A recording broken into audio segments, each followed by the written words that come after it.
আপনার কি বিপদে পাশে দাঁড়িয়েও মিলছে না কোনো গুরুত্ব? নিজেকে বড্ড সস্তা করে ফেলছেন।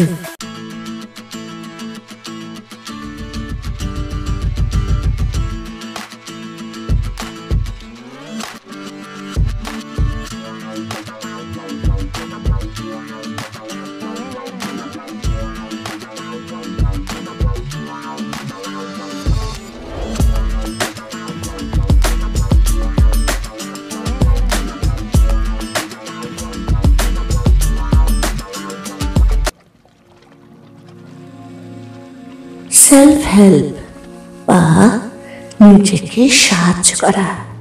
আচ্ছা, আপনার কি বিপদে পাশে দাঁড়িয়েও মিলছে না কোনো গুরুত্ব? নিজেকে বড্ড সস্তা করে ফেলছেন। তাহলে একটা কথাই বলবো, বন্ধুরা, নিজেকে কখনো কোনো মতে সস্তা হতে দেবেন না। নিজের গুরুত্ব সবসময় বুঝুন।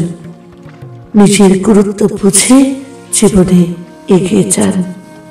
আমরা অনেক সময় না নিজের গুরুত্বটা বুঝি না, বড্ড সস্তা করে ফেলি অন্যের সামনে, যেটা আমাদের কখনোই করার উচিত নয় যদি আমরা নিজেকে ভালোবাসি বা নিজেকে সাহায্য করতে চাই একটা ইতিবাচক জীবন কাটাতে। এই নিজেকে সস্তা করে না ফেলে দেওয়া থেকে নিজেকে বাঁচাতে হলে কয়েকটি টিপস ভীষণভাবে জানা দরকার, যেগুলো আপনাকে সাহায্য করবে জীবনে নিজের গুরুত্বটা ভালো করে বুঝে নিতে। আজকে আমি চন্দ্রানী আমার শ্রোতা বন্ধুদের উদ্দেশ্যে সেই কয়েকটি টিপস বলে দেব। আশা করছি সেই উপায়গুলি বা টিপসগুলি শুনলে আপনি অবশ্যই আপনার নিজের গুরুত্ব বুঝতে পারবেন।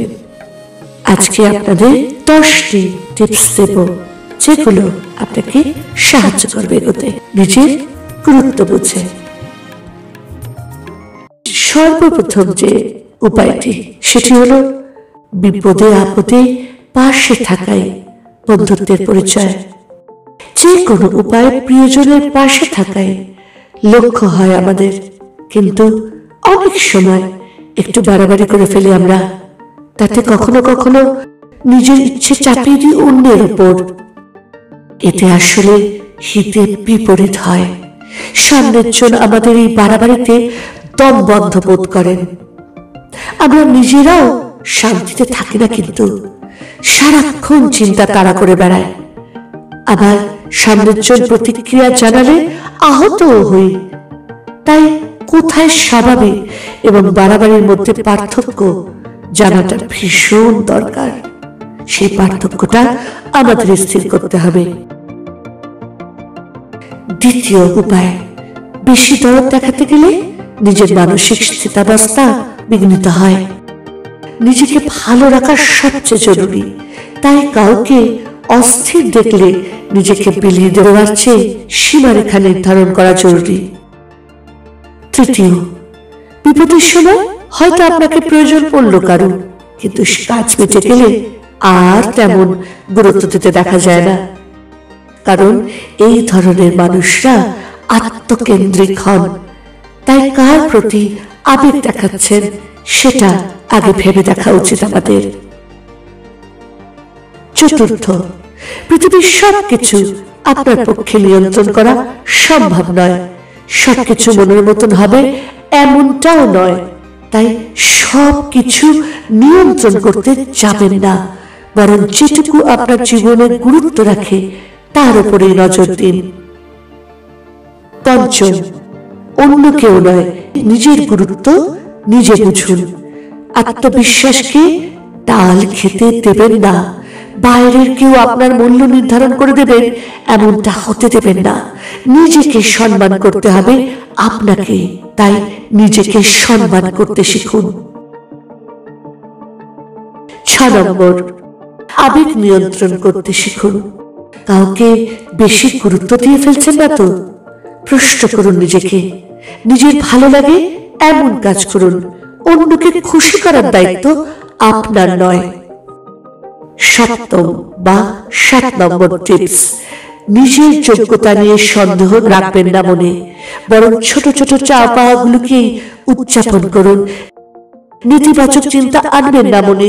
কোন কোন জায়গায় ব্যর্থ হলেন তা নিয়ে ভাবাচ্ছে, কি কি বাধা অতিক্রম করতে হচ্ছে তা মাথায় রাখুন, এবং কিভাবে আপনি সেই বাধা অতিক্রম করে নিজের লক্ষ্যে পৌঁছেছেন সেইগুলো ভাবুন।